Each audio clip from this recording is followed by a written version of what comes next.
नमस्कार दोस्तों, मैं पारुल चौहान आप सभी का स्वागत करती हूँ आपके अपने प्यारे से परिवार रोजगार विद अंकित में। कैसे हैं आप सभी? उम्मीद है आप बहुत अच्छे होंगे। आपका रिवीजन भी बहुत अच्छा चल रहा होगा। जल्दी से आप सभी लोग लाइव आ जाएंगे, सेशन के साथ जुड़ जाएंगे ताकि हम क्लास को स्टार्ट कर सकें। तुलसी, अर्पित, पुष्पा, निखिल, काजल, सुंदर, मानसी, मनीषा, कीर्ति, बीना, तुषार, आप सभी को और बाकी जिन बच्चों को मैंने नाम नहीं लिया है उन सभी को भी मेरी तरफ से गुड इवनिंग, नमस्ते, राधे राधे, राम राम, शस्त्य काल। प्यारे प्यारे बच्चों, कैसे हैं आप? उम्मीद है कि आप बहुत अच्छे होंगे, आपका रिवीजन भी बहुत अच्छा चल रहा होगा और आपकी पढ़ाई भी बेहतरीन चल रही होगी। जी नहीं, कोई छुट्टी नहीं है। आज किस बात की छुट्टी होनी चाहिए थी वैसे बताओ? क्या है आज ऐसा जो छुट्टी होनी चाहिए थी तुम्हारी? पेपर का समय है। छुट्टी छुट्टी मत करा करो बच्चों की तरह कि छुट्टी क्यों नहीं है, छुट्टी क्यों नहीं है। कल भी क्लास होगी तुम्हारी तो, है ना? सिलेबस कंप्लीट करना है तो कुछ तो मेहनत करनी पड़ेगी भैया, या नहीं करनी पड़ेगी? अब देखो, आपका टॉपिक क्या चल रहा था? टॉपिक चल रहा था मैम विधानमंडल। ठीक है, टॉपिक क्या चल रहा है आपका? विधानमंडल, लेजिस्लेचर, विधानमंडल। बताओ लास्ट में कौन सा आर्टिकल पढ़ा था? विधानमंडल, लेजिस्लेचर। तो लास्ट क्लास में मैम हमने पढ़ा था आर्टिकल नंबर 173 और इसमें क्या थी? इसमें थी मैम क्वालिफिकेशंस, योग्यताएं थी। किस किस की योग्यताएं थी? विधानसभा और विधान परिषद के सदस्यों की योग्यताएं। क्वालिफिकेशन, योग्यताएं कह लीजिए या हिंदी में अहर्ताएं भी कहते हैं। हिंदी में बेटा जी अहर्ताएं भी कहते हैं, तो कंफ्यूज मत होना एग्जाम में अहर्ताएं शब्द देखकर। ठीक है, अहर्ताएं भी कहते हैं। आज हमें क्या पढ़ना है? Article number 191। क्यों? क्योंकि इसमें है डिस्क्वालिफिकेशन। अब डिस्क्वालिफिकेशन क्या होता है? तो मैम डिस्क्वालिफिकेशंस होती हैं क्वालिफिकेशंस का अपोजिट। निर्योग्यताएं कह लीजिए या निर्हर्ताएं कह लीजिए, निर्हर्ताएं कह लीजिए, एक ही बात है। ठीक है, तो डिस्क्वालिफिकेशन सारे बच्चे मुझे बताएंगे क्या क्या होती हैं। ये तो आपको अब रट जाना चाहिए, क्वालिफिकेशन और डिस्क्वालिफिकेशन। तो मैम जस्ट अपोजिट होती है कि भारत का नागरिक ना हो, do not citizen of India. Bharat का नागरिक ना हो, do not citizen of India. पागल हो, ठीक है। न्यूनतम आयु पूरी ना हो, न्यूनतम आयु पूरी ना हो, ठीक है। कंप्लीट एज नहीं हो अगर मिनिमम, तो भी यहां पे नहीं बन सकते। उसके बाद में दिवालिया हो, दिवालिया हो, लाभ के पद पर हो, लाभ के पद पर हो, ये आपको ध्यान रखना है। ये सब क्या है? डिस्क्वालिफिकेशंस हैं। ये सब क्या है मैम? निर्योग्यताएं हैं, निर्हर्ताएं हैं। और अगर हम बात करते हैं तो किसकी निर्योग्यताएं हैं? तो आप कहोगे विधानसभा और विधान परिषद के सदस्यों की, विधानसभा और विधान परिषद के सदस्यों की, और विधान परिषद के सदस्यों की।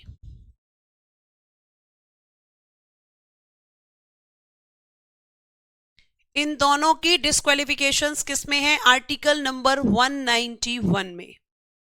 ठीक है, सारे बच्चों ने ये लिखकर मुझे भेज दिया है सारी डिस्क्वालिफिकेशन। अब आता है कि डिस्क्वालिफिकेशन का जो क्वेश्चन है, ठीक है, आर्टिकल 192, निर्हरता के प्रश्न का निर्धारण। निर्हरता मतलब डिस्क्वालिफिकेशन, डिस्क्वालिफिकेशन, निर्हरता के प्रश्न का निर्धारण, प्रश्न का निर्धारण कौन करेगा? यहां पर निर्धारण राज्यपाल यानी कि गवर्नर। निर्धारण की जगह निर्णय, निर्हरता के प्रश्न का निर्णय राज्यपाल द्वारा निर्वाचन आयोग के परामर्श से किया जाता है। निर्वाचन आयोग के परामर्श से, consult of election commission, consult of election commission,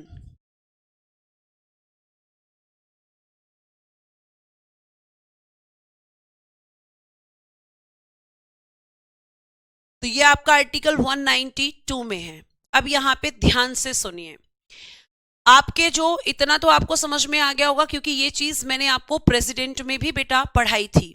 president में आपको मैंने आर्टिकल 103 बताया था और यहाँ पे आर्टिकल 192 है। अब मेरी बात को ध्यान से सुनना प्लीज, मैं आपसे ही प्रश्न पूछने वाली हूं और आप देखो, एक निरयोग्यता और होती है, ध्यान से, एक निरयोग्यता और होती है जिसे हम कहते हैं डिस्क्वालिफिकेशन, और ये निरयोग्यता होती है दल बदल। डिस्क्वालिफिकेशन में एक डिस्क्वालिफिकेशन और होती है, वो क्या होती है?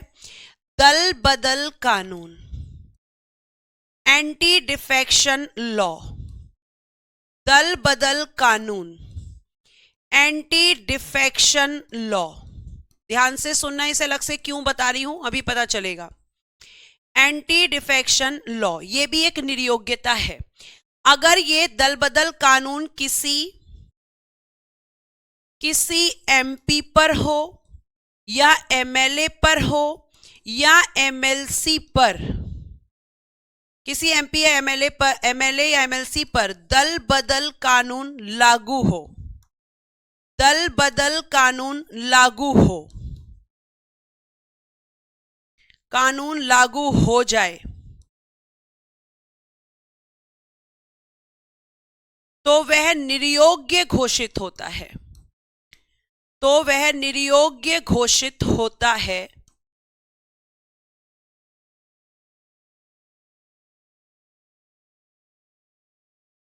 यानी उसे डिस्क्वालीफाई किया जाता है। यानी हम ये कह सकते हैं कि एंटी डिफेक्शन लॉ एक डिस्क्वालिफिकेशन है, एक निरयोग्यता है। अगर ये किसी भी मेंबर पर लागू हो जाता है तो उस मेंबर को डिस्क्वालीफाई किया जाता है। लेकिन मैम अगर किसी पर ये एंटी डिफेक्शन लॉ दल बदल कानून का क्वेश्चन उठता है तो फिर यहां पर इसका निर्णय कौन लेता है? क्या राज्यपाल या राष्ट्रपति ही लेते हैं? नहीं। अगर बेटा जी किसी भी मेंबर पर आपका उठता है question of disqualification, question of disqualification, निर्योग्यता का प्रश्न, निर्योग्यता का प्रश्न, और यह प्रश्न का आधार क्या है? निर्योग्यता का प्रश्न है, इसका बेस क्या है? इसका आधार है एंटी डिफेक्शन लॉ। आधार क्या है इसका? Anti defection law, anti defection law, दल बदल कानून। अगर इस आधार पर निर्योग्यता का प्रश्न उठता है तो प्यारे बच्चे फिर इस प्रश्न का जो निर्णय किया जाता है, निर्णय वो कौन करेगा? डिसीजन कौन लेगा? तो मैम निर्णय लेते हैं फिर यहां पर या तो आपके अध्यक्ष या सभापति, स्पीकर या और सभापति यानी कि चेयरमैन। तब यहां पे स्पीकर और चेयरमैन का रोल होता है, प्रेसिडेंट या गवर्नर का नहीं। यह आपको ध्यान रखना है। तो आप यहां पे कहोगे कि मैम जो बाकी डिस्क्वालिफिकेशंस होती हैं एंटी डिफेक्शन लॉ के अलावा, उन सब में जो डिसीजन लिया जाता है अगर वो स्टेट में है तो राज्यपाल, सेंटर में है तो राष्ट्रपति। लेकिन अगर डिस्क्वालिफिकेशन का क्वेश्चन है एंटी डिफेक्शन लॉ को लेकर कि किसी भी मेंबर पर आपका एंटी डिफेक्शन लॉ दल बदल कानून लागू होगा या नहीं होगा, इसका डिसीजन या तो लेते हैं स्पीकर या फिर लेते हैं चेयरमैन। अब स्पीकर कहां होता है? लोकसभा और विधानसभा में, और चेयरमैन कहां होते हैं? राज्यसभा या फिर विधान परिषद में। यह आपको ध्यान रखना है। ठीक है, ये आपको ध्यान रखना है। अगर यहां तक कि बिल्कुल बेटा एंटी डिफेक्शन लॉ जो है, दल बदल कानून, ये मैंने आपको बताया था संविधान की 10वीं अनुसूची में है, 10th शेड्यूल में है, और 10th शेड्यूल को 52nd कॉन्स्टिट्यूशन अमेंडमेंट 1985 के द्वारा जोड़ा गया है। यहां तक समझ में आया हो तो एक बार थम्स अप कर दो फटाफट, फिर मैं आगे बढ़ जाऊंगी।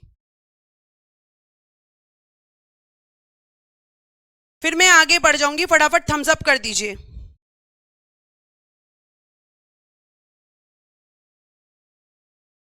फटाफट बताइए।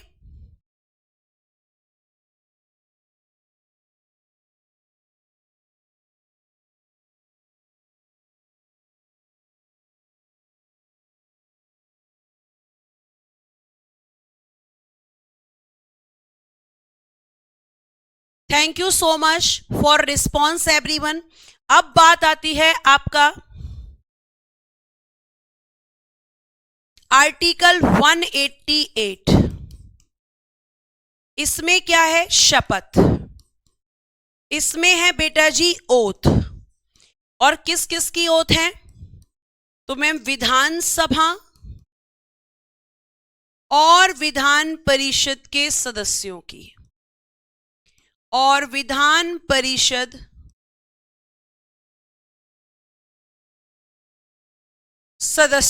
सदस्यों की। इंग्लिश में लिखेंगे oath of members of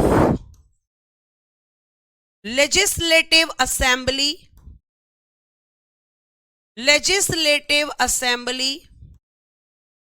and legislative council. Article 188 में कहा गया है कि इनको जो शपथ दिलाएंगे, शपथ कौन दिलाएगा? शपथ राज्यपाल द्वारा दिलाई जाती है, राज्यपाल द्वारा, बाय द गवर्नर। सेंटर में कौन दिलाता है? राष्ट्रपति, और स्टेट में गवर्नर। और इनकी शपथ कहां पर है? इनकी शपथ का जो प्रारूप है, ड्राफ्ट ऑफ ओथ, वो शेड्यूल 3 में है। ड्राफ्ट ऑफ ओथ वो कहां पर है? शेड्यूल 3, अनुसूची 3 में, अनुसूची 3 में। लेकिन शपथ दिलाता कौन है? राज्यपाल। शपथ दिलाता कौन है? राज्यपाल। ठीक है,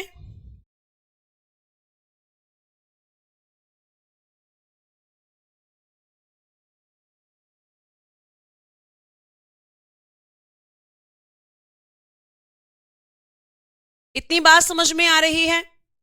यहां तक की बातें क्लियर हैं? शपथ कहां पर है, शपथ कौन दिलाता है, ये बात समझ में आया?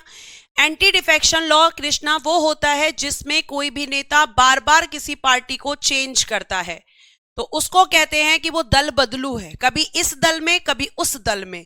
तो इस तरीके की चीजें की गई थी कि भाई आज मेरा मन है बीजेपी में हूं, आज मेरा मन है कांग्रेस में चला जाऊं, आज मेरा मन है आम आदमी पार्टी में चला जाऊं, तो वो बार बार चेंज करता है दल को। इसीलिए हम कह सकते हैं कि यहां पर यह कानून बनाया गया कि इन नेताओं को रोका जा सके।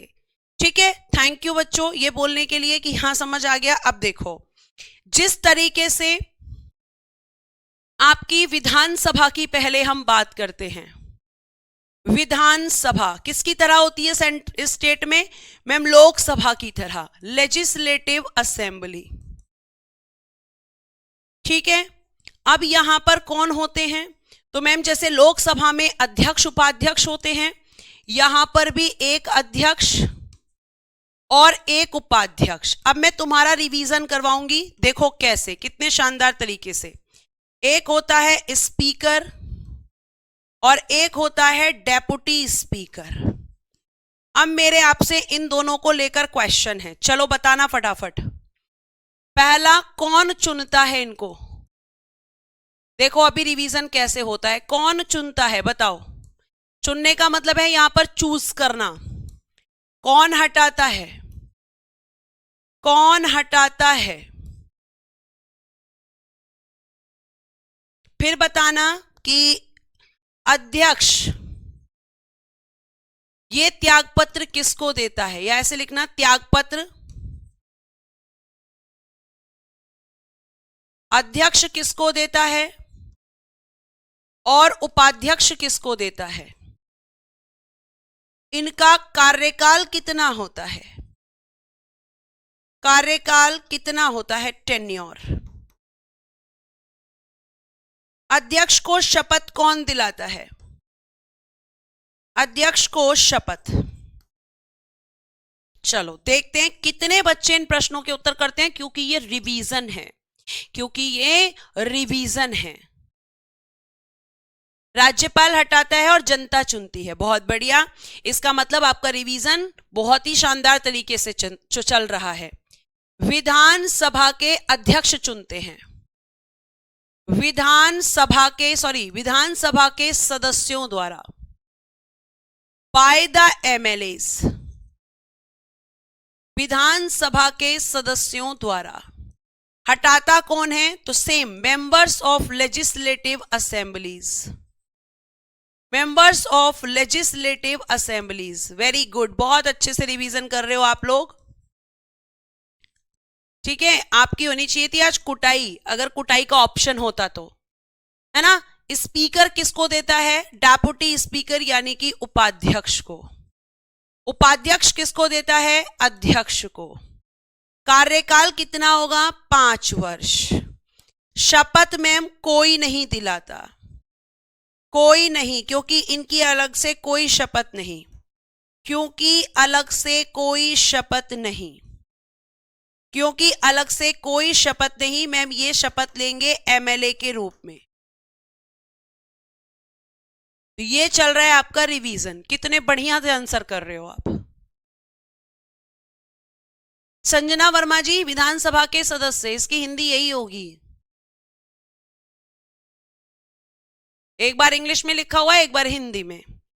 ऐसे ही इनकी तरह आपके कौन होते हैं, यहां पर होती है मैम, दूसरा सदन होता है विधान परिषद।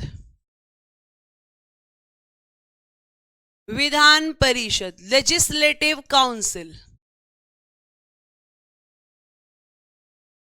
ठीक है।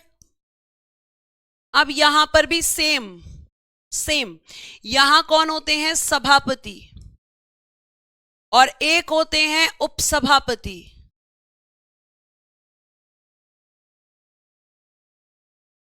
यानी चेयरमैन और वाइस चेयरमैन। सब पढ़ाने के बाद भी कोई मतलब नहीं है, क्योंकि रिवीजन तो 0 है, हम पढ़ ही नहीं रहे हैं बिल्कुल। ठीक है, उसके बाद देखिए यहां पे क्वेश्चन, कौन चुनता है, कौन चुनता है, कौन हटाता है,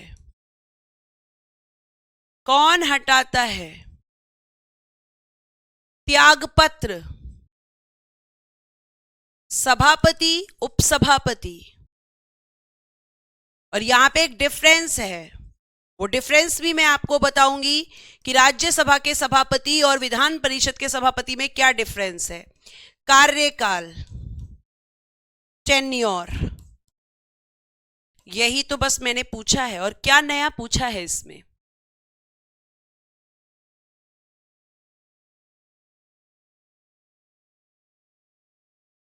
क्या नया पूछ दिया आपसे। आप कहोगे कि मैम राज्यसभा में सभापति राज्यसभा का मेंबर नहीं होता, लेकिन यहां पर ये दोनों ही आपके विधान परिषद के मेंबर हैं, दोनों ही विधान परिषद के सदस्य हैं। कौन चुनता है, तो विधान परिषद के सदस्य, विधान परिषद के सदस्य। कौन हटाता है, members of legislative council, Vidhan Parishad के सदस्य ही इनको हटाते हैं। सभापति उपसभापति को देते हैं, उपसभापति को, और उपसभापति सभापति को। कार्यकाल दोनों ही किसके सदस्य हैं, विधान परिषद के, तो 6 इयर्स होगा इन दोनों का। जबकि राज्यसभा में सभापति का 5 साल और उपसभापति का 6 साल। अब मुझे इतना तो बता दो, हटाने से पहले कितने दिन का नोटिस दिया जाता है? हटाने से पहले कितने दिन का नोटिस दिया जाता है, बताओ। हटाने से पहले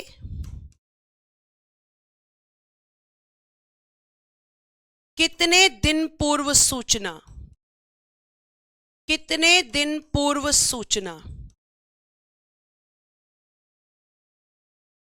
उपाध्यक्ष का कार्य और उपसभापति का कार्य,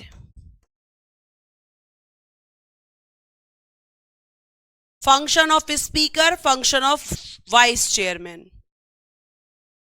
14 दिन। शाबाश। कितने दिन की सूचना दी जाती है? 14 डेज। 14 दिन पूर्व सूचना। Notice before 14 days. Notice before 14 days. अध्यक्ष का कार्य, उपाध्यक्ष का कार्य, जब अध्यक्ष का पद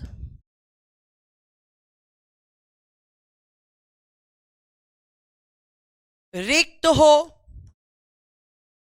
या अनुपस्थित हो, अनुपस्थित हो, तब उपाध्यक्ष अध्यक्ष के रूप में कार्य करेगा।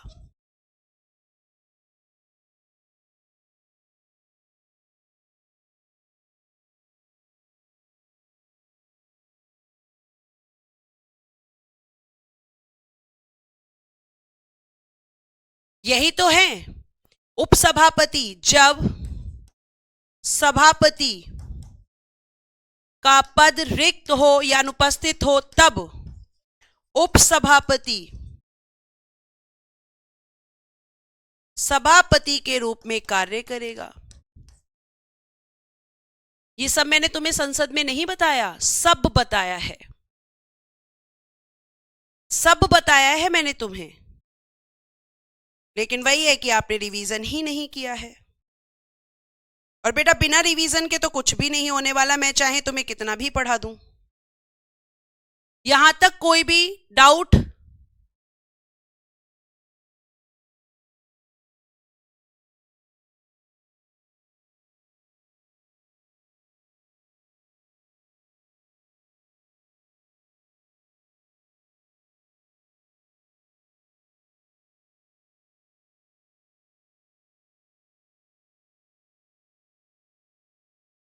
सब बताया है ना? हो गया यहां तक? अब देखो यहां पे, अब मैं आपसे ही क्वेश्चन पूछूंगी, बताइए गणपूर्ति कितनी होती है? गणपूर्ति यानी कि कोरम, ये कितना होना चाहिए ये बताइए, और प्लस ये बताइए गणपूर्ति यानी कि कोरम पूरा ना होने पर क्या होता है? पूरी ना हो तो, ये क्वेश्चन है। दूसरा, धन विधेयक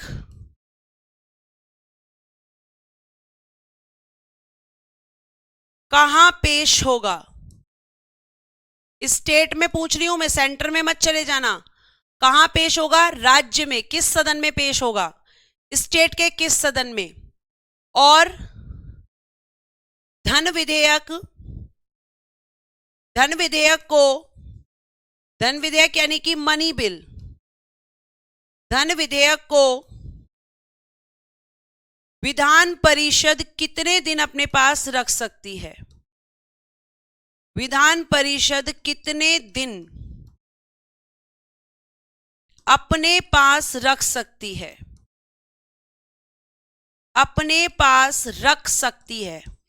तुम्हें ऐसा लगना चाहिए कि जैसे मैं तुम्हें रिवीजन करवा रही हूं, बस दिमाग के दरवाजे खोलने हैं कि वहां सेंटर था और यहां स्टेट। Very good ma'am. स्थगित किया जाता है और कोरम होता है सदन की कुल सदस्य संख्या का 1/10। सदन की कुल सदस्य संख्या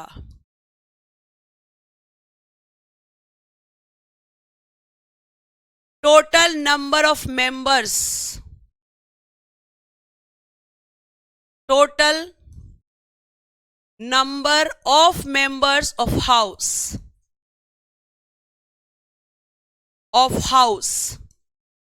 into 1/10, और पूरी ना हो तो बैठक स्थगित। बैठक क्या की जाती है? स्थगित। Adjournment the meeting, adjournment the meeting. कौन करता है स्थगित? बताओ फटाफट। स्थगित कौन करता है? तो मैम या तो अध्यक्ष यानी कि स्पीकर, अगर लोकसभा में कोरम पूरा, विधानसभा में कोरम पूरा नहीं है, या सभापति अगर विधान परिषद में कोरम पूरा नहीं है, चेयरमैन। तो विधानसभा इट्स लाइक अ लोकसभा और विधान परिषद इट्स लाइक अ राज्यसभा। ठीक है। धन विधेयक कहां पेश होगा? तो भाई लोकसभा कौन सी है यहां की? विधानसभा। लेजिस्लेटिव असेंबली में पेश होगा। और विधान परिषद कितने दिन रख सकती है? 14 दिन, 14 डेज। ये सारे बच्चों ने ठीक लिखा है अधिकतर, क्योंकि अब आपने अपने दिमाग के दरवाजे खोल लिए हैं।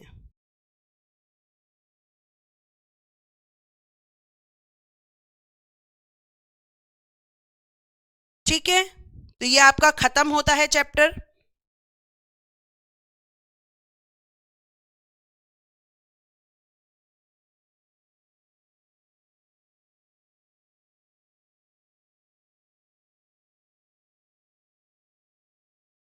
ठीक है, ये आपका चैप्टर खत्म होता है।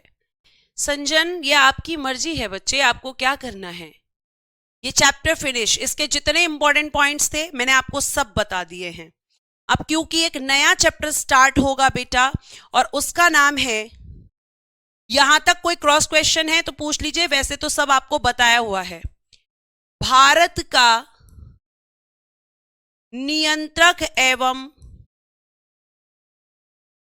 महालेखा परीक्षक, नियंत्रक एवं महालेखा परीक्षक, इंग्लिश में लिखिए कंप्ट्रोलर। अब ये मत बोलना कि कंट्रोलर होगा, कंप्ट्रोलर ही होगा। Comptroller and auditor general of India, general of India next chapter है। और ये है बेटा जी, इसको शॉर्ट में कहते हैं कैग। बार बार मत पूछना कैग कैग क्या है, क्योंकि मैंने आपको क्या लिखवा दिया है?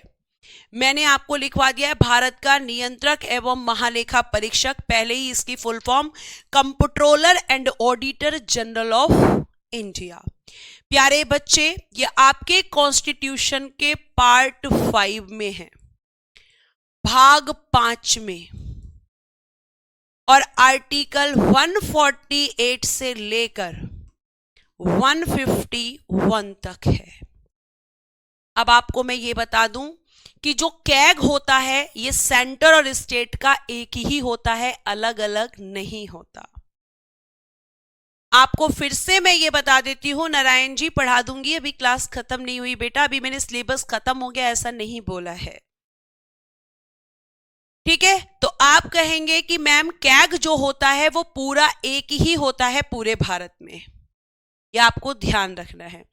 तो आप कहेंगे कि मैम कैग जो है वर्तमान में कौन है? संजय मूर्ति जी हैं इन प्रेजेंट। और फर्स्ट कौन थे? वी नरहरि राव, जो भारत में प्रथम कैग थे।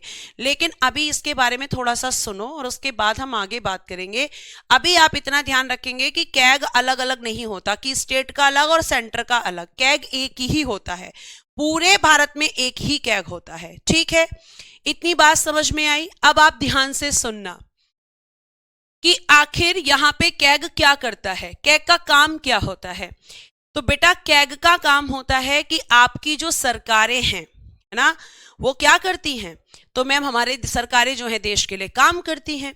अब काम करती हैं तो बहुत सारी योजनाएं बनाती हैं, मतलब स्कीम्स बनाती हैं, पॉलिसी बनाती हैं, और उनको बनाने के बाद उन पे खर्चा भी करती हैं।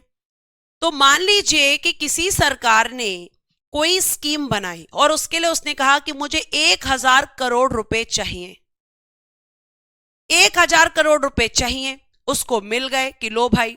अब उसने किसके लिए मांगा? स्कीम के लिए। तो कैग ये देखता है कि उसने जो खर्चा किया 1,000 करोड़ रुपए, क्या वो उसी पर किया या फिर कहीं और किया,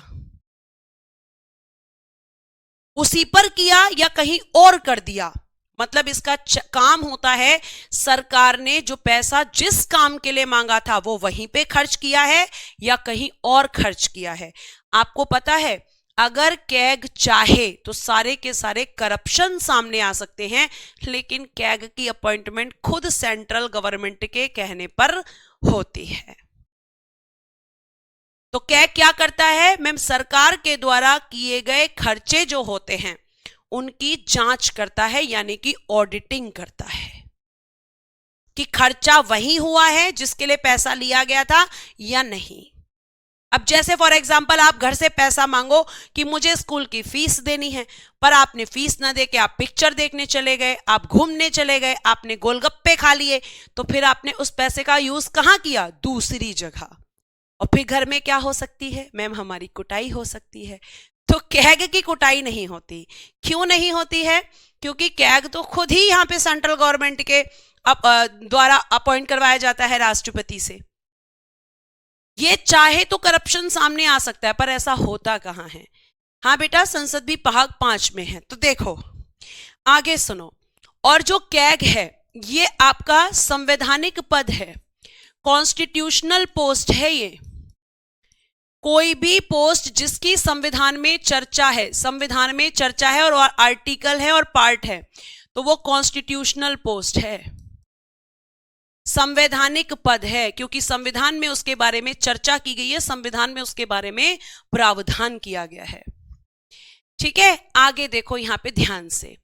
अगर हम बात करते हैं कि जो कैग है, कैग का जो पद है, कैग के पद का सृजन होता है बेटा जी create the post of CAG, create the post of CAG. ये कब किसके समय पर हुआ था? तो कैनिंग के समय, कैनिंग के समय। कैनिंग कौन था मैम? एक अंग्रेज।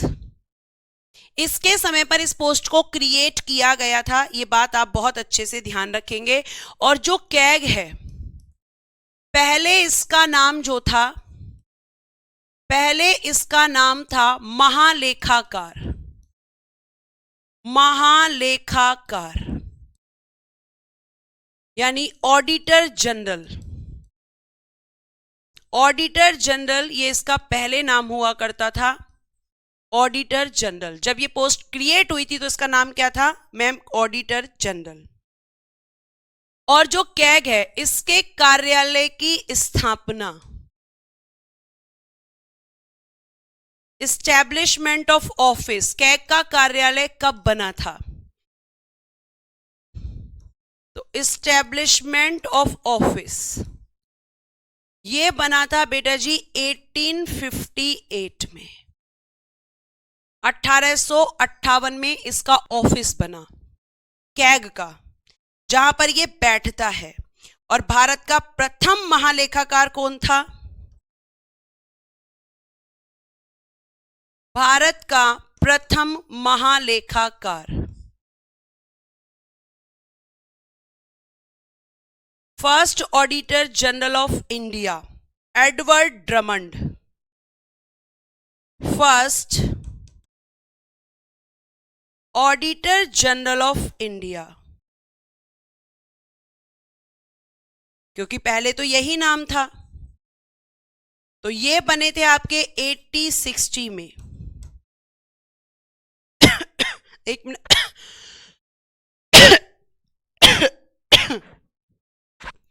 एडवर्ड ड्रमंड, एडवर्ड ड्रमंड, ये first auditor general of India थे। ये फैक्ट्स हैं, पूछे। वी नरहरि बेटा जी इंडिपेंडेंट इंडिया, स्वतंत्र भारत के, लेकिन आप देखिए यहां मैंने क्या लिखा है, भारत। इंडिपेंडेंट इंडिया नहीं लिखा, मैंने लिखा है केवल भारत। ठीक है, ये आपको ध्यान रखना है। उसके बाद में 1866 में इस पोस्ट का नाम क्या हुआ? 1866 में कहा जाने लगा नियंत्रक एवं महालेखा परीक्षक। नियंत्रक एवं महालेखा परीक्षक। 1866 में महालेखाकार से क्या बना? नियंत्रक एवं महालेखा परीक्षक, यानी comptroller and auditor general. And auditor general. तो मैम भारत का नियंत्रक एवं महालेखा परीक्षक कब बना? ये जो आपने ऊपर हेडिंग दी है, जो हम वर्तमान में इसको कहते हैं भारत का नियंत्रक एवं महालेखा परीक्षक, ये कब बना था? तो बेटा ये वाली पोस्ट बनी थी, ये बनी थी आपकी 1884 में। तो पहले नाम क्या था? ऐसे लिख लो मैम, पहले नाम महालेखा परीक्षक, फिर बना मैम नियंत्रक एवं महालेखा परीक्षक, फिर बना भारत का नियंत्रक एवं महालेखा परीक्षक। तो ऐसे इसका नाम चेंज हुआ, इसको एक बॉक्स में बंद कर लो। तो कैग इसका नाम कब पड़ा? 1884 में। हाँ बेटा जी, ये पद अंग्रेजों ने बनाया था।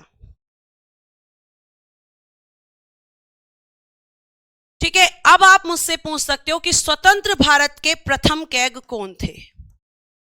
स्वतंत्र Bharat, independent India, independent India.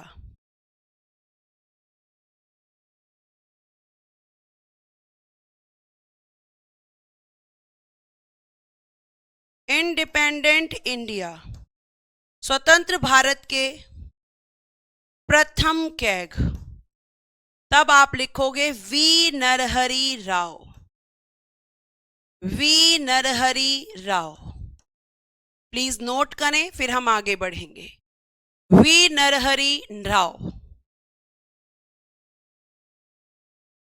लिखिए फटाफट, और यहां तक कोई क्रॉस क्वेश्चन है तो बच्चे पूछ सकते हैं।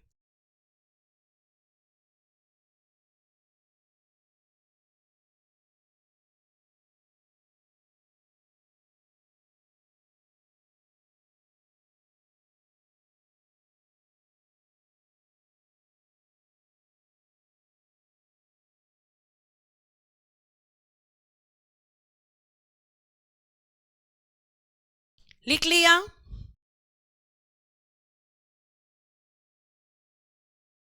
चलो बहुत बढ़िया। अब देखो, ये जो आपके आगे हम बात करते हैं, तो सबसे पहले हम बात करेंगे आर्टिकल 148। इसमें क्या है? तो इसमें बेटा जी कहा गया है कैग की नियुक्ति, अपॉइंटमेंट ऑफ कैग। बताओ कौन करता है?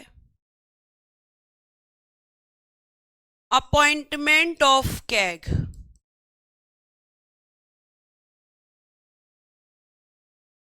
तो आप कहोगे कि मैम कैग की जो नियुक्ति होती है राष्ट्रपति द्वारा, लेकिन केंद्र सरकार के परामर्श से, लेकिन केंद्र सरकार के परामर्श से।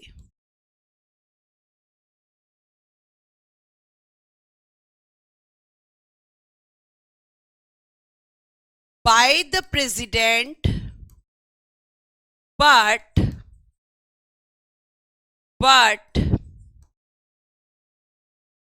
after consult of central government, central government. तो मैंने आपसे पहले ही कहा है कि राष्ट्रपति तो अपनी मर्जी से कोई काम करते ही नहीं है। राष्ट्रपति करते हैं लेकिन केंद्र सरकार के कहने पर करते हैं। ठीक है। अब भैया मैम, इनकी सैलरी कितनी होती है? वेतन।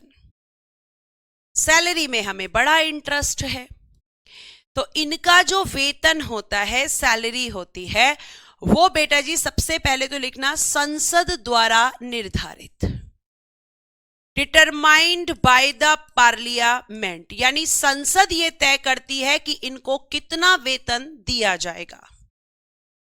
Determined by the parliament,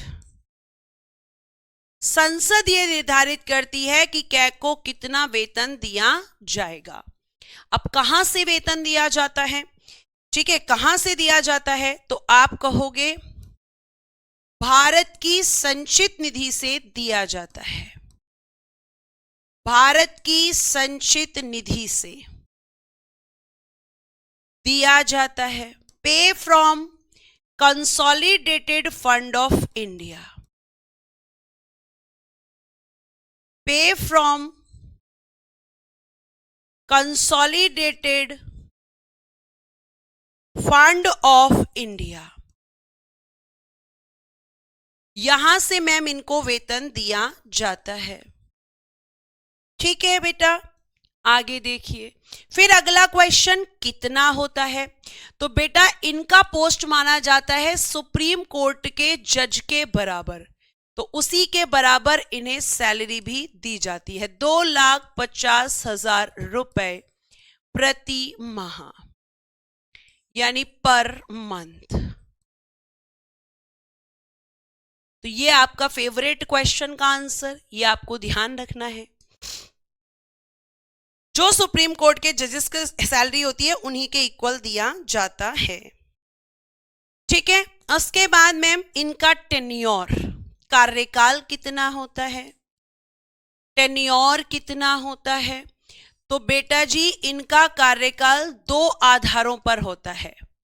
tenure कितना होता है, और ये अपना त्यागपत्र किसको देते हैं अगर ये देना चाहें, यानी कि रेजिग्नेशन, ये किसको देते हैं। और हमारा तीसरा क्वेश्चन कि अगर इन्हें हटाना हो तो हटाता कौन है? हटाता कौन है? ये हमारे क्वेश्चंस हैं। 3 क्वेश्चंस हैं। अब देखो प्यारे बच्चे, अगर मैं आपसे बात करती हूं, जो बच्चे यहां पर क्वेश्चन पूछ रहे हैं संचित निधि क्या है, वो पीछे की क्लासेस देखें। हाँ, वर्तमान में आपके कैग संजय मूर्ति जी हैं, लिख लीजिए। मैंने जहां लिखवाया था, 1 मिनट, वहीं पे ऐड कर देती हूं, आप अपने नोट्स में भी लिखिएगा। वर्तमान में संजय मूर्ति जी हैं। वर्तमान में कैग कौन है? संजय मूर्ति जी। ये आप अपने नोट्स में भी ऐड कर लेना बच्चा। ठीक है। अब बहुत सारे बच्चों ने कहा कि मैम जो टेन्योर होता है, कार्यकाल होता है, वो होता है 6 वर्ष या 65 वर्ष की आयु, जो भी पहले हो। ब्रैकेट में ये जरूर लिखना, जो भी पहले हो। देखो बहुत सारे बच्चों को ये समझ नहीं आता आखिर ये है क्या, तो ध्यान से सुनो। एक व्यक्ति है ए, इसको बनाया कैग, और जब कैग बनाया तो इसकी एज थी 62, और एक व्यक्ति था बी, इसे जब कैग बनाया तो इसकी एज थी 55। अब बताओ किस आधार पे रिटायर होगा? ए वाला किस आधार पे रिटायर होगा? मैम ए वाला रिटायर होगा एज के बेस पर। क्यों? क्योंकि मैम ये 3 साल बाद 65 का हो जाएगा, तो इसकी एज पहले कंप्लीट होगी। लेकिन अगर हम बी की बात करें तो इसकी एज तो 65 10 साल बाद होगी, तो ये रिटायर होगा वर्ष के आधार पर। अगर एज पहले कंप्लीट होगी तो एज के बेस पर, और अगर ईयर्स पहले कंप्लीट होंगे तो ईयर्स के बेस पर। यह आपको ध्यान रखना है। ठीक है। त्यागपत्र किसको देंगे? ये राष्ट्रपति जी को। और इनको हटाता कौन है? तो आप कहोगे संसद द्वारा, संसद द्वारा, बाय द पार्लियामेंट, संसद द्वारा बाय द पार्लियामेंट, विशेष बहुमत से, विशेष बहुमत कह लीजिए बेटा, या 2/3 मेजॉरिटी कह लीजिए, एक ही बात है। विशेष बहुमत या 2/3 मेजॉरिटी से पारित प्रस्ताव द्वारा, पारित प्रस्ताव द्वारा, प्रस्ताव कहते हैं बेटा जी मोशन, पारित प्रस्ताव द्वारा। तो हटाता कौन है? संसद, लेकिन किस मेजॉरिटी से? स्पेशल मेजॉरिटी से। कैग जो बनते हैं वो आईएएस ऑफिसर बनते हैं त्रिभुवन नेगी जी। आईएएस जो होते हैं आपके, वही ज्यादातर आपकी कैग की पोस्ट पर अपॉइंट किए जाते हैं। तो इनकी क्वालिफिकेशंस होती हैं जो एक आईएएस की क्वालिफिकेशंस होती हैं। ठीक है, फटाफट यहां तक लिखिए और मुझे बताइए। फिर हम बात करेंगे कि कैग के लिए हम इतनी देर से बात कर रहे हैं, आखिर मैम इसका काम क्या होता है?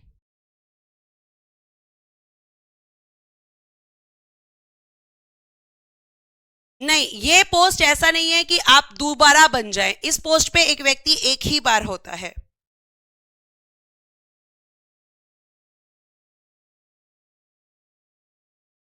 ठीक है, लिख लिया यहां पर। सुनीला, आपने ध्यान से बेटा क्लास में ध्यान दो। मैंने देखो यहां लिखा है कि भारत का नियंत्रक एवं महालेखा परीक्षक ये बना 1884 में। जो नाम इसका वर्तमान में है वो 1884 में रखा गया। प्लीज फोकस करें क्लास में, प्लीज कमेंट से ज्यादा क्लास पे फोकस किया करो। ठीक है, अब देखो यहां पे हम बात करते हैं कि आपने लिख लिया है तो कैग के कार्य,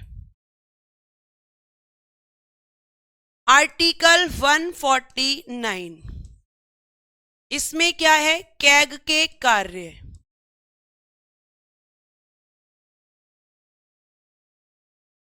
फंक्शन ऑफ कैग। कैग क्या काम करता है मैम? तो देखो ध्यान से सुनना। सबसे पहले कहेंगे पहले कार्य। पहले क्या कार्य करता था ये? ध्यान से सुनना बेटा। तो मैम एक को हम हिंदी में कहते हैं लेखांकन, यानी कि अकाउंटिंग। ध्यान से सुनना, अगर आप नहीं सुनेंगे तो समझ नहीं आएगा बेटा, प्लीज फोकस करें। अकाउंटिंग, और दूसरा लेखा परीक्षा यानी कि ऑडिटिंग। ये दोनों ही काम कौन करते थे? कैग। अब ये क्या होते हैं मैम? अकाउंटिंग मतलब प्यारे बच्चे ध्यान से सुनना, अकाउंटिंग का मतलब होता है मैम कि जो अकाउंटिंग है, अकाउंटिंग में हम जो आपके खर्चे, जैसे आप कभी भी बैंक जाओगे तो बैंक में आपके अकाउंट की जो पूरी डिटेल होती है वो आपका अकाउंटेंट करके रखता है। या फिर हम आपके घर में जाते हैं, आपके घर में कई बार ये होता है कि भाई जैसे कोई किराए पे रहता है तो इतना किराया जाएगा, इतने का राशन आएगा, इतने का ये खर्चा, इतने का ये खर्चा, यानी जो होने वाले खर्चे हैं उनका स्टेटमेंट लिखने को ही क्या कहते हैं? लेखांकन। यानी लिख भी यही रहा है। फिर उसके बाद में ऑडिटिंग क्या होती है? जांच करना। ऑडिटिंग का मतलब क्या है? कि जो लेखे तैयार करे गए हैं उनकी जांच करना। तो भैया ये तो वो वाली बात हो गई कि पेपर भी खुद बनाओ और उसका सॉल्यूशन भी खुद दे दो। तो लोगों ने ऑब्जेक्शन किया। ऑब्जेक्शन ने कहा कि भैया ये तो बहुत गलत बात है कि आप खुद ही चीजों को लिख रहे हो और खुद ही चीजों की जांच भी कर रहे हो। आप अपनी ही चीजों को गलत थोड़ी ना बताओगे, आप तो सही बताओगे। आप तो कहोगे कि जो भी लेखांकन, जो भी अकाउंटिंग की गई है वो बिल्कुल ठीक है, ये तो बिल्कुल ठीक है। तो यहां पे ऑब्जेक्शन होने लगा। तो फिर क्या हुआ? 1976 में कार्यों में परिवर्तन, और ये कहा गया कि भैया सुनिए, अब से जो कैग है, कैग केवल ऑडिटिंग करेगा। कैग केवल क्या करेगा? कैग का काम होगा केवल और केवल ऑडिटिंग, यानी लेखा परीक्षा करना, यानी लेखाओं की जांच करना। ठीक। और कहा गया कि जो अकाउंटिंग का काम है ये कौन करेगा? तो कहा कि भैया अकाउंटिंग। जो लेखांकन का काम करेगा वो करेगा सीजीए। वो कौन करेगा? सीजीए। मैम सीजीए की full form controller general of accounts. Controller general of accounts. कि अब यहां पर ये लेखांकन का काम करेगा और इसके लेखों की जांच कौन करेगा? ये करेगा आपका सीजीए। अब राज्य सरकार कहने लगी कि भैया मेरे पास तो नहीं है पैसा इतना कि मैं अलग अलग काम करवाऊं, मेरे लिए तो कैग ही काम करेगा। तो आप ध्यान रखना कि ये जो काम है, कार्यों में जो परिवर्तन हुआ वो किसके लिए? केंद्र सरकार के लिए। तो केंद्र सरकार के लिए आपका ऑडिटिंग कौन करता है? कैग। और अकाउंटिंग कौन करता है? सीजीए। लेकिन बेटा अगर हम बात करते हैं राज्य सरकार की, तो राज्य सरकार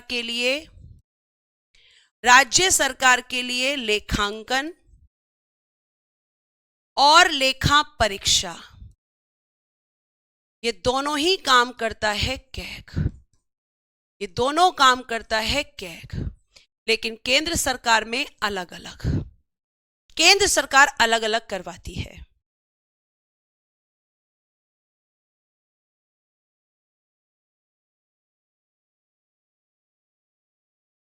ठीक है, यहां तक समझ में आया? तो इसका पहले काम क्या था कि मैं पहले दोनों करता था, दोनों सरकारों के लिए, लेकिन केंद्र सरकार में ऑब्जेक्शन हुआ तो वहां पे परिवर्तन हो गया, जबकि राज्य सरकार के लिए आज भी दोनों काम कैग ही करता है। यहां तक समझ में आ गया हो प्यारे बच्चे? तो प्लीज एक बार थम्स अप करें।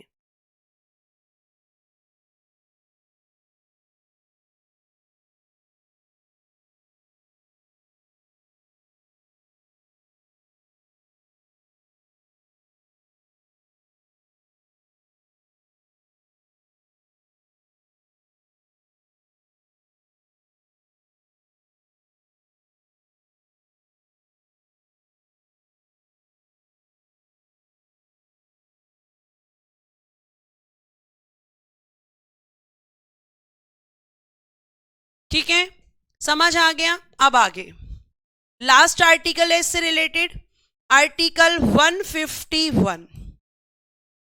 अब देखो, केंद्र सरकार का हो या संघ सरकार कह लो, एक ही बात है। केंद्र सरकार की रिपोर्ट किसको देता है? केंद्र सरकार की जो रिपोर्ट होती है बेटा जी, ये केंद्र सरकार के खातों की रिपोर्ट देता है राष्ट्रपति को। राष्ट्रपति को। और बेटा राज्य सरकार के खातों की रिपोर्ट, राज्य सरकार की रिपोर्ट मैम देता है ये राज्यपाल को, यानी कि गवर्नर को। राष्ट्रपति रिपोर्ट कहां रखवाते हैं? संसद के समक्ष। और राज्यपाल रिपोर्ट कहां रखवाते हैं? विधानमंडल के समक्ष। विधानमंडल के समक्ष। यह आपको ध्यान रखना है। ये बाप का खत्म होता है कैग, ये आपका खत्म होता है कैग। ठीक है, तो ये आपका कैग है। यहां पर मैम आज साइंस की क्लास नहीं है, आप एक्स्ट्रा क्लास ले लो। कुछ बच्चों को तो 55 पे ही आफत होने लगती है कि यहां पे मैम टाइम हो गया, टाइम हो गया। खुशी, अप्रूवल का मतलब होता है बेटा स्वीकार करना, किसी चीज पर स्वीकृति देना। बेटा अगर आप पढ़ लोगे ना एक्स्ट्रा तो आपका फायदा है, उसमें मेरा नहीं है।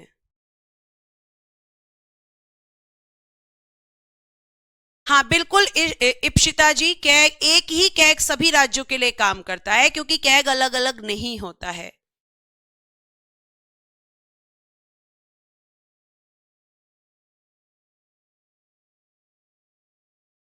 ठीक है,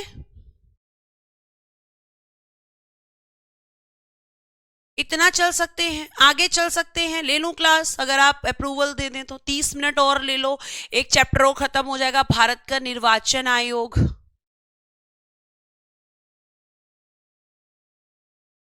बताओ जल्दी से।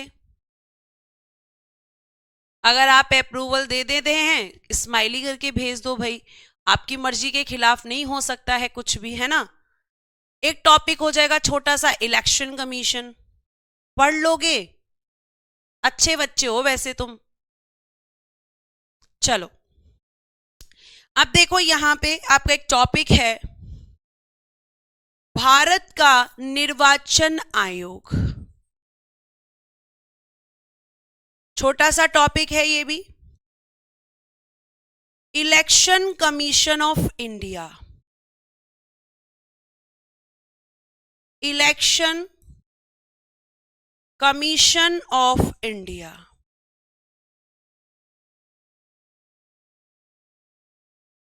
भारत का निर्वाचन आयोग कॉन्स्टिट्यूशन के पार्ट या भाग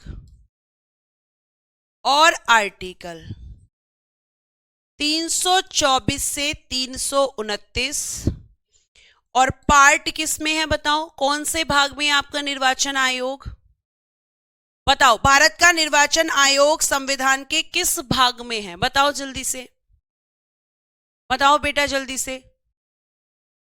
थैंक यू सो मच बच्चों, थैंक यू मैम। भाग 15 में, भाग 15 में है ये। किस में है? भाग 15 में, आर्टिकल 324 से 329। निर्वाचन आयोग प्यारे बच्चे, ये अगर हम बात करते हैं तो इसकी स्थापना ये हुई है 25 जनवरी 1950 को। और क्योंकि इसकी स्थापना 25 जनवरी को हुई है, इसीलिए हम इस दिन मनाते हैं मतदाता दिवस, यानी कि वोटर्स डे। वोटर्स डे 25 जनवरी को ही हम वोटर्स डे सेलिब्रेट करते हैं, इसकी स्थापना इसी दिन हुई है। ठीक है, आपको मैं बता दूं कि जो निर्वाचन आयोग है इसकी खुद की पावर्स होती हैं और ये कॉन्स्टिट्यूशनल और इंडिपेंडेंट बॉडी है, संवैधानिक और स्वतंत्र निकाय, constitutional and independent body, constitutional and independent body. ठीक है, यानी मैम इसकी खुद की पावर्स हैं और संविधान ने इसे खुद की शक्तियां दी हुई हैं, ये किसी के अधीन नहीं है, ये किसी के अंडर नहीं है, इसकी खुद की पावर्स मैम यहां पर हैं। अब देखो आर्टिकल 324, इसमें क्या है? तो मैम इसमें दिया गया है निर्वाचन आयोग का गठन, निर्वाचन आयोग का गठन, यानी formed of election commission, formed of election commission.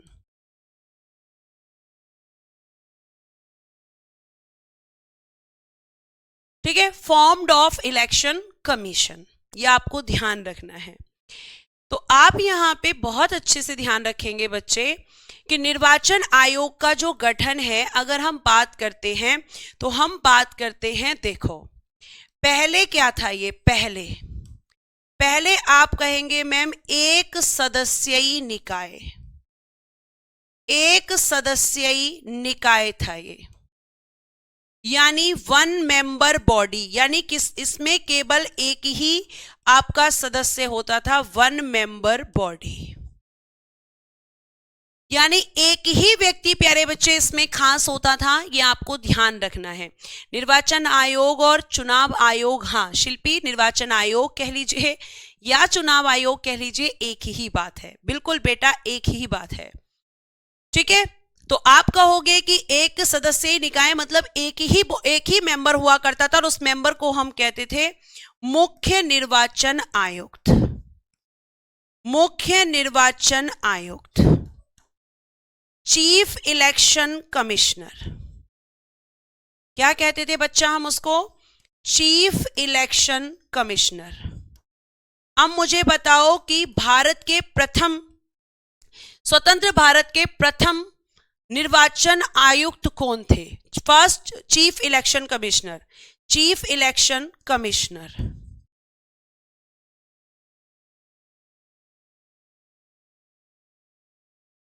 बताइए कौन थे? तो ये केवल एक ही मेंबर इसमें हुआ करता था, वही सारे काम को होल्ड करता था, मतलब वही इलेक्शंस करवाता था। Very good ma'am. फर्स्ट थे सुकुमार सेन। कौन थे बेटा जी? मैम फर्स्ट थे यहां पर सुकुमार सेन जी, सुकुमार सेन जी। अब एसएससी ने क्वेश्चन पूछा कि ये पहली बार बहुसदस्यीय निकाय कब बना, यानी मल्टी मेंबर बॉडी कब बना? ये क्वेश्चन पूछा गया इसमें कि ये आपका एक सदस्यीय निकाय था स्टार्टिंग में जब इसकी स्थापना हुई, लेकिन ये first time multi member body कब बना? तो आपको मैं बता दूं प्यारे बच्चे कि ये 1989 इस समय पर पहली बार बहुसदस्यीय निकाय बना। बहुसदस्यीय निकाय यानी multi member body, multi member body. और इसका क्या मतलब था मैम? इसका मतलब था प्यारे बच्चे कि इसमें एक थे मुख्य निर्वाचन आयुक्त जो कि स्टार्टिंग से ही थे, और दो अन्य निर्वाचन आयुक्त, दो अन्य निर्वाचन आयुक्त, यानी एक चीफ इलेक्शन कमिश्नर और 2 अदर इलेक्शन कमिश्नर। और बेटा जी इन प्रेजेंट ऐसा ही है, वर्तमान में ऐसा ही है। 3 मेंबर्स इसमें होते हैं, 3 मेंबर्स के साथ इसे हम कहते हैं मल्टी मेंबर बॉडी। तो आपसे अब पूछा जाए कि कौन था यहां पर आपका जो है कब पहली बार बनाया गया, तो 1989 में। और आप कहोगे कि यहां पर मैम अगर हम बात करते हैं तो इनकी नियुक्ति कौन करता है, इनकी अपॉइंटमेंट कौन करता है? तो आप कहोगे कि मैम इन तीनों की नियुक्ति, इनकी जो अपॉइंटमेंट होती है वो होती है राष्ट्रपति द्वारा, बाय द प्रेसिडेंट, राष्ट्रपति द्वारा।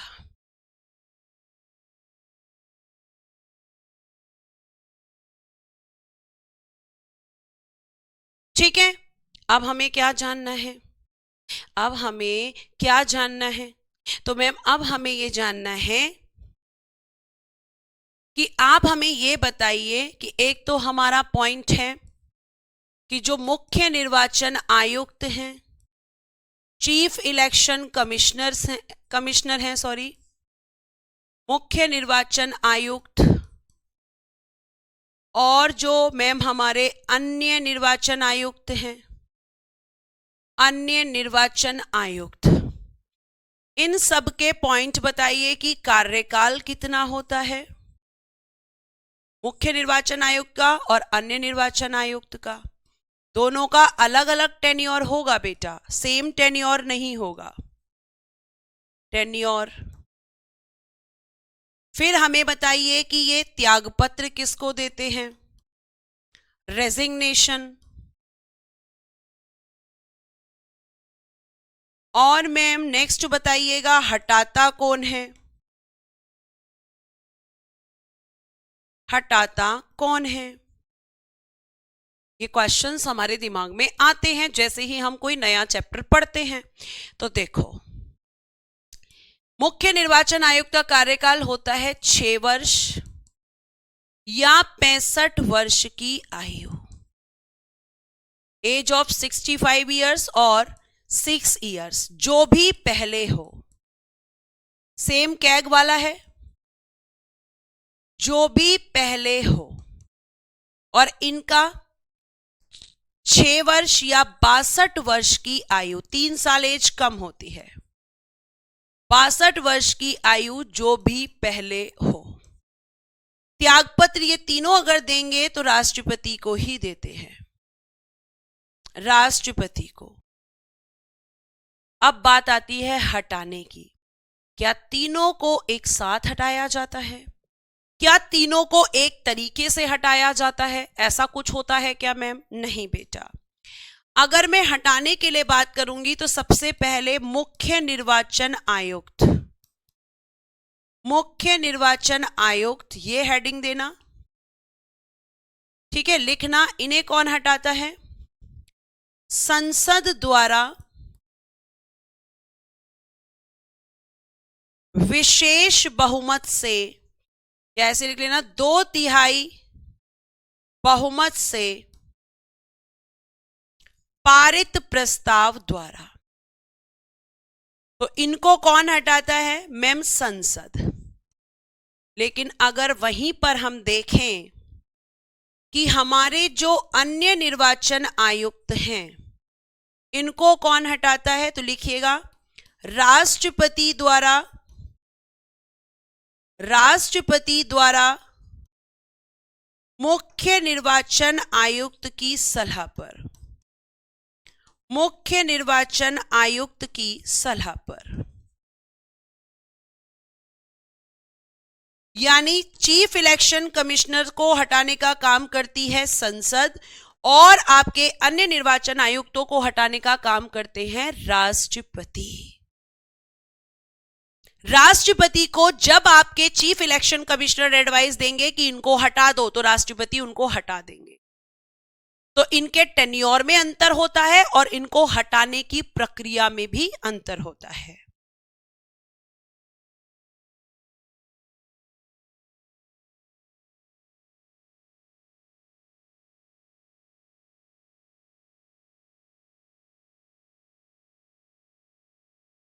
ठीक है, इनके किसमें अंतर होता है मैम? इनके हटाने में भी, और इनका काम क्या है। आ रही हूं बेटा, इनका काम क्या है वो भी बताती हूं। ठीक है, पहले आप मुझे ये बताइए, यहां तक कोई क्वेश्चन? यहां तक कोई भी क्वेश्चन? इंग्लिश में लिख दीजिए, removed by the president, removed by the president but after advice of, but after advice of CEC। CEC क्या होता है ma'am? Chief election commissioner, chief election commissioner.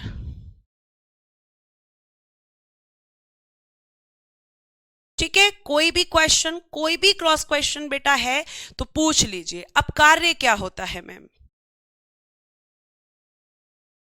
कार्य यानी कि फंक्शन। तो बेटा इसका जो कार्य होता है वो देखो, सबसे पहले तो निर्वाचन आयोग का कार्य होता है निर्वाचनों का संचालन, कंडक्ट ऑफ द इलेक्शन। अब ये किस किस का इलेक्शन कराता है? कंडक्ट ऑफ द इलेक्शन, निर्वाचनों का संचालन, कंडक्ट ऑफ द इलेक्शन। देखो, निर्वाचन करवाता है बेटा जी राष्ट्रपति, फिर इंग्लिश में लिखूंगी, पहले हिंदी में लिख दूं, उपराष्ट्रपति, लोकसभा, राज्यसभा, विधानसभा और बच्चा विधान परिषद, विधान परिषद। इन सब के इलेक्शन। अब आप कहोगे मैम पंचायत और नगर पालिका भी तो होती है, लिखना जरा पंचायत नगर पालिका। अब ध्यान से सुनना जरा, क्योंकि आपको यहां दरवाजे खोलने हैं दिमाग के। पहले इंग्लिश लिख देती हूं, president, vice president,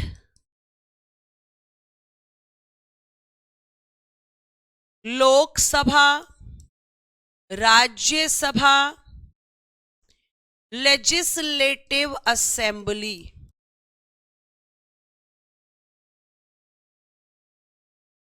legislative council, panchayat और म्युनिसिपैलिटी। ये होता है। अब ध्यान रखना कि इन दोनों के निर्वाचन राज्य निर्वाचन आयोग कराता है। राज्य निर्वाचन आयोग, state election commission, state election commission, यह आपका स्पेशल इन दोनों के इलेक्शंस के लिए बनता है। राज्य निर्वाचन आयोग द्वारा, by the state election commission. और इन सब के इलेक्शन निर्वाचन आयोग करवाता है। तो ये चीज ध्यान रखना। इलेक्शन कमीशन जो आप पढ़ रहे हो, और राज्य निर्वाचन आयोग आपका केवल किसके इलेक्शन कराता है मैम? नगर पालिका और म्युनिसिपैलिटी।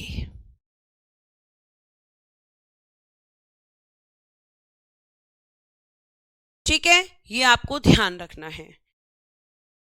उसके अलावा बेटा जब इलेक्शंस होते हैं तो इलेक्शन से पहले एक इलेक्टोरल लिस्ट बनती है। तो वो इलेक्टोरल लिस्ट कौन बनवाता है? ये election commission. Ma'am electoral list क्या होती है? जिसे हम मतदाता सूची कहते हैं। बेटा जब इलेक्शंस होते हैं तो उससे पहले क्या किया जाता है मैम? उससे पहले हमारे घर घर पे आकर हमारे नाम लिखे जाते हैं कि कौन कौन 18 साल का हो चुका है, और फिर उसका वोटर आईडी कार्ड बनता है। और आपका वोटर आईडी कार्ड जैसे ही बनता है आप तुरंत उसमें एलिजिबल हो जाते हैं, और आप क्या करते हैं? आप मैम तुरंत वोटिंग करने के लिए प्रिपेयर हो जाते हैं। म्युनिसिपैलिटी होती है नगर पालिका, जैसे गांव में पंचायत, शहरों में नगर पालिका। खुशी, ठीक है, ये अलग चैप्टर्स हैं, आपको पढ़ाए जाएंगे। तो दूसरा काम इसका क्या होता है? मतदाता सूची तैयार करना। कब तैयार की जाती है? इलेक्शन से पहले। मतदाता सूची तैयार करना, prepare the electoral list, prepared the electoral list। और ये लिस्ट आपकी, जिसमें आपके उन लोगों के नाम आ जाते हैं जो 18 साल या 18 साल से ज्यादा हो चुके हैं। नेक्स्ट, राजनीतिक दलों को चुनाव चिन्ह का आवंटन। चुनाव चिन्ह का आवंटन। चुनाव चिन्ह क्या होता है बताना जरा मुझे, देखते हैं कितने बच्चे बताते हैं। बताना बेटा जल्दी से, चुनाव चिन्ह क्या होता है? इलेक्शन सिंबल क्या होता है? राजनीतिक दलों को चुनाव चिन्हों का आवंटन। Allotment of election symbol, allotment of election symbol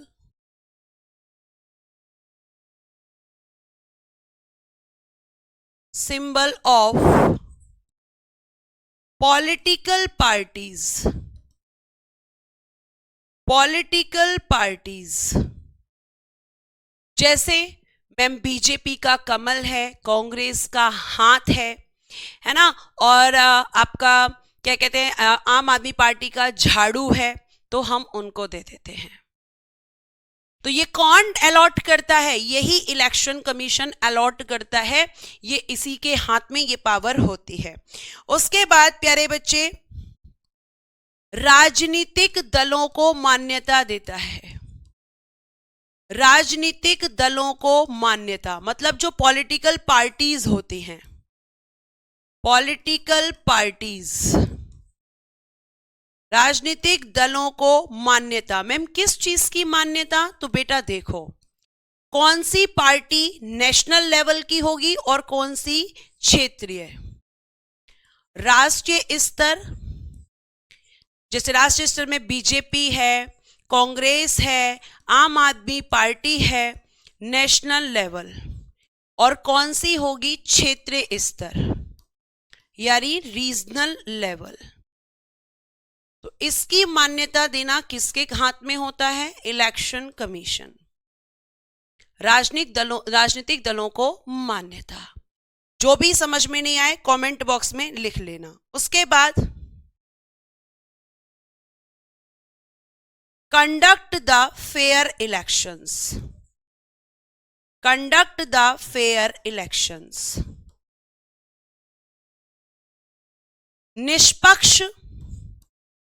निष्पक्ष चुनावों का संचालन,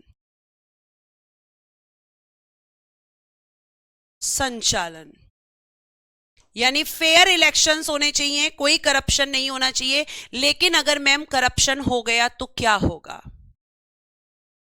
भ्रष्टाचार होने पर, भ्रष्टाचार यानी कि करप्शन, भ्रष्टाचार होने पर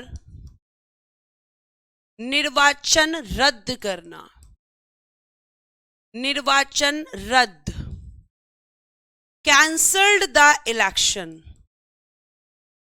अगर करप्शन सामने आ गया तो ये तुरंत के तुरंत इलेक्शन को कैंसिल भी कर सकता है, निर्वाचन रद्द करना। बस इतना इनफ है, यही इसके काम है। और भी काम होते हैं, लेकिन आपको ध्यान रखना है कि यहां पर आपको,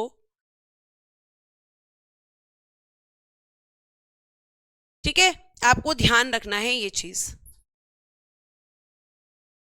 कि ये इसका काम होता है। उसके अलावा आदर्श चुनाव संहिता लागू करना। आदर्श चुनाव संहिता, ये क्या होता है मैम? आदर्श चुनाव संहिता, code of conduct, code of conduct लागू करना। मैम ये क्या होता है? हमने कई बार सुना है, लेकिन इसका मतलब हमें नहीं पता। इसका मतलब होता है प्यारे बच्चों कि आपकी जो पॉलिटिकल पार्टीज होती हैं, ठीक है, ईवीएम का फुल फॉर्म होता है इलेक्ट्रॉनिक वोटिंग मशीन यूजर, ठीक है।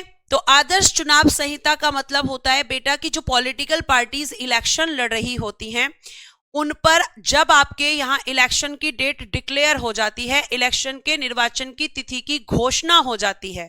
घोषणा कौन करता है? इलेक्शन कब होगा वो भी मैं आपको बताऊंगी। तो उसकी घोषणा होने के बाद, मतलब नोटिफिकेशन जारी होने के बाद, आप यहां पे ध्यान रखेंगे कि पॉलिटिकल पार्टीज पर कुछ रूल्स रेगुलेशंस लगते हैं, कुछ नियम कानून लगते हैं। जैसे आपको शराब नहीं मतलब शराब नहीं बांटनी है, लोगों को लालच नहीं देना है, कोई भी ऐसी घोषणा नहीं करनी जिससे लोगों के वोट पर प्रभाव पड़े। यानी कि राजनीतिक दलों पर नियम और कानूनों को लागू करना, उसे कहते हैं code of conduct. Political parties को साफ कहा जाता है, लेकिन मैम सब कुछ तो होता है, लेकिन कोड ऑफ कंडक्ट इस चीज के लिए मना करता है। होने को तो करप्शन भी होता है, ठीक है। तो आदर्श चुनाव संहिता क्या होता है? थम्स अप करके बताओ समझ में आया या नहीं। और ये कब से लागू होता है? तो निर्वाचन की तिथि की घोषणा के दिन से, जिस दिन इलेक्शन की डेट डिक्लेयर होती है उस दिन से जब तक वोट का रिजल्ट आता है, मतलब जब तक आपकी वोटिंग के बाद रिजल्ट नहीं आ जाता तब तक ये लागू रहती है, ठीक है। अब आपका एक लास्ट यहां पे मैं लिखने जा रही हूं लाइन, अधिसूचना। नोटिफिकेशन कौन जारी करता है चुनाव के लिए? अधिसूचना, नोटिफिकेशन। बेटा अगर इलेक्शन सेंटर में होने हैं तो राष्ट्रपति, और इलेक्शन अगर स्टेट में होने हैं तो राज्यपाल, ठीक है। लिखिएगा, अधिसूचना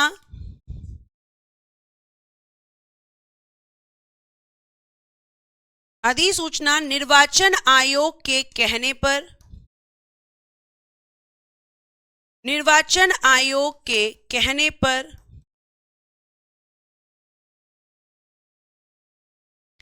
राष्ट्रपति या राज्यपाल, राष्ट्रपति या राज्यपाल द्वारा जारी की जाती है।